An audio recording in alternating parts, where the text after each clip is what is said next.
Ang pangalang Kenny Rogers ay kilala sa buong mundo. Siya ay isang sikat na country music singer. Ang kanyang mga kanta ay nagbigay aliw sa milyon-milyong tao. Pero alam mo, hindi lang sa musika nakilala si Kenny Rogers.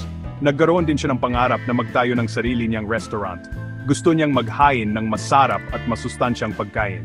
Noong taong 1990, nakilala niya si John Y. Brown Jr. Si Mr. Brown ay isang dating gobernador ng Kentucky. Siya rin ang dating may-ari ng Kentucky Fried Chicken o KFC. Magkasama, binuo nila ang isang bagong konsepto. Ito ang magiging simula ng Kenny Rogers Roasters. Ang kanilang ideya ay simple lang. Nais nilang mag-alok ng pagkain na parang lutong bahay. Ang pangunahing bida sa kanilang menu ay ang rotisserie roasted chicken. Ito ay isang manok na dahan-dahang niluluto habang umiikot sa init. Dahil dito, nananatiling malinamnam at malambot ang karne. Hindi ito piniprito sa mantika, kaya ito ay isang mas masustansyang pagpipilian. Noong Agosto 1991, natupad ang kanilang pangarap. Ang unang Kenny Rogers Roasters ay nagbukas sa Coral Springs, Florida. Mabilis itong nakilala at tinayo ng mga tao. Ang kanilang pangako ng deliciously healthy na pagkain ay naging patok sa Amerika. Ang tagumpay sa Florida ay naging simula lamang. Ang konsepto ng masarap na roasted chicken at masustansyang side dishes ay mabilis na kumalat. Sa loob lamang ng ilang taon, dumami ang mga branch ng Kenny Rogers Roasters sa iba't ibang parte ng Amerika. Nakatulong ng malaki ang pangalan ni Kenny Rogers. Ang kanyang imahe bilang isang taong mapagmahal sa pamilya ay bumagay sa konsepto ng restaurant.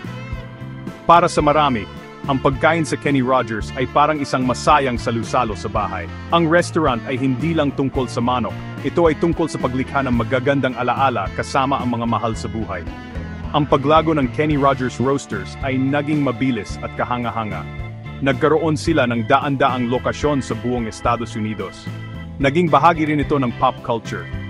Naalala niyo ba ang sikat na TV show na Seinfeld? May isang episode kung saan naging sentro ng kwento ang Kenny Rogers Roasters. Ito ay nagpapakita kung gaano kasikat ang restaurant noong panahong iyon.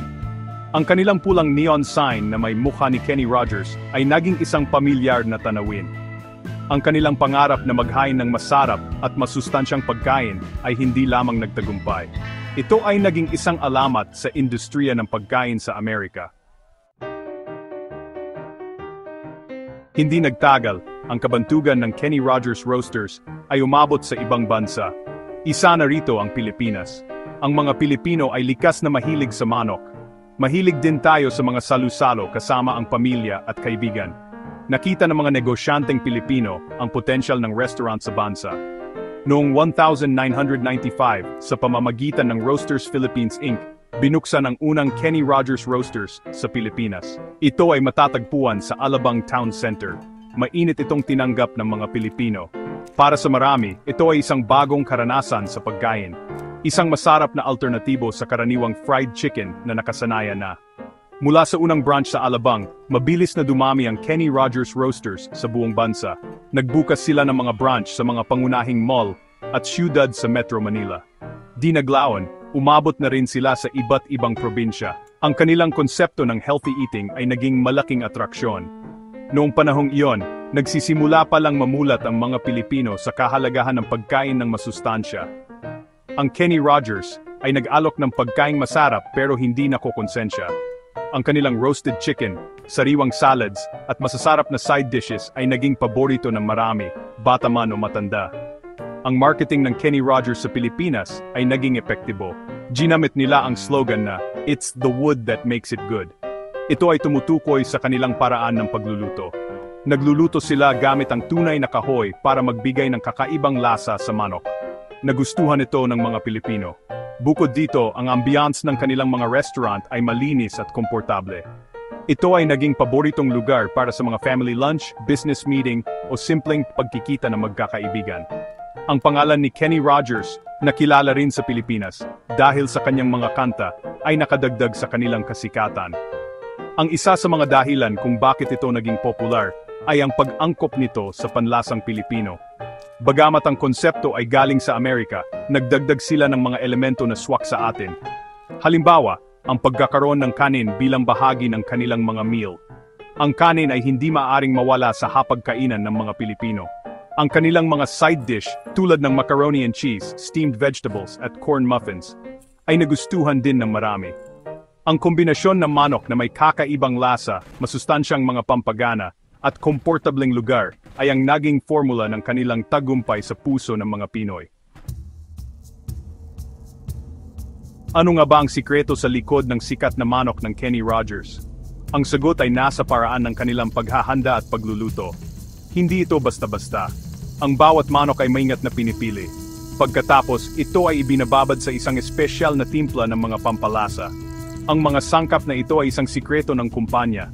Kasama rito ang iba't ibang herbs, spices at citrus juices. Ang pagbababad na ito ay tumatagal ng ilang oras. Tinitiyak nito na ang lasa ay nanunuot hanggang sa buto ng manok. Ito ang unang hakbang para makamit ang kanilang signature na linamnam.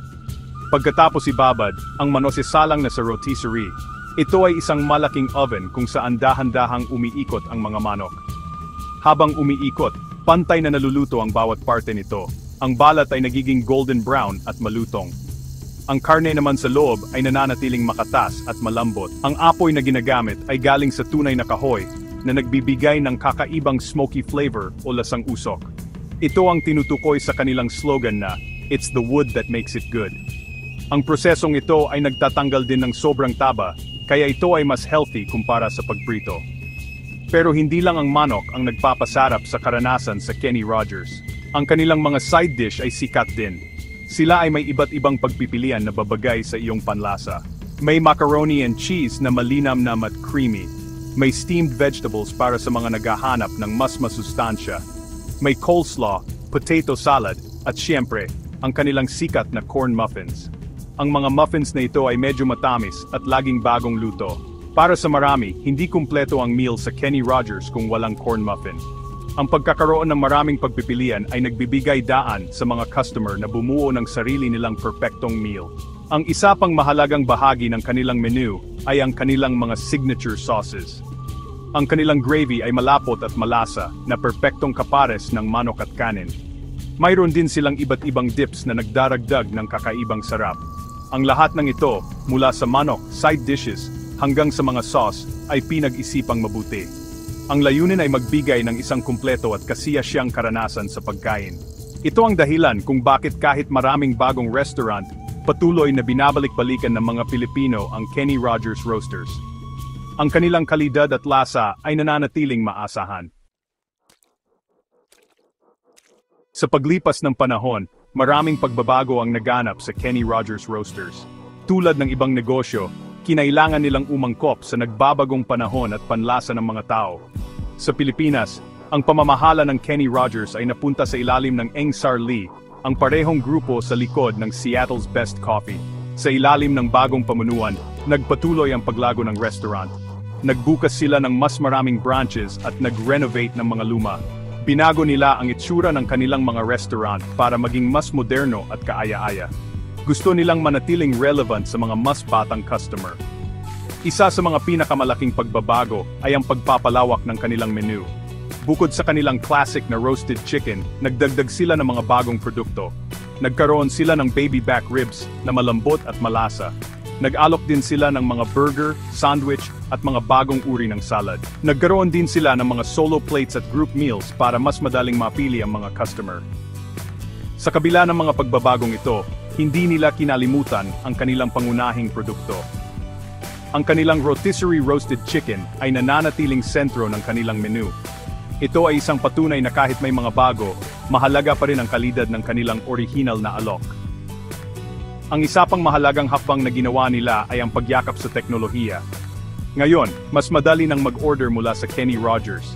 Mayroon na silang sariling website para sa online delivery. Nakipag-partner din sila sa iba't ibang food delivery apps. Ito ay naging napakahalaga, lalo na noong panahon ng pandemya. Dahil dito, kahit nasa bahay lang ang mga tao, maari pa rin nilang ma-enjoy ang kanilang paboritong Kenny Rogers meal. Ang kanilang presensya sa social media ay naging mas malakas din. Ginagamit nila ito para i-promote ang kanilang mga bagong produkto at makipag-ugnayan sa kanilang mga customer. Hanggang ngayon, sa petsang 2025, Hulyo 24, ang Kenny Rogers Roasters ay nananatiling isang paboritong kainan ng mga Pilipino. Ito ay naging bahagi na ng maraming pamilyang Pilipino. Mula sa simpleng pananghalian hanggang sa malalaking selebrasyon tulad ng Pasko at Kaarawan. Ang kanilang pamana ay higit pa sa masarap na manok. Ito ay tungkol sa pagbibigay ng masustansya at dekalidad na pagkain sa abot-kayang halaga. Ito ay tungkol sa pagiging isang lugar kung saan ang mga pamilya at magkakaibigan ay maaring magsama-sama. Ang kasaysayan ng Kenny Rogers Roasters ay isang kwento ng pangarap, pagbabago, at patuloy na tagumpay sa puso at panlasa ng mga Pilipino.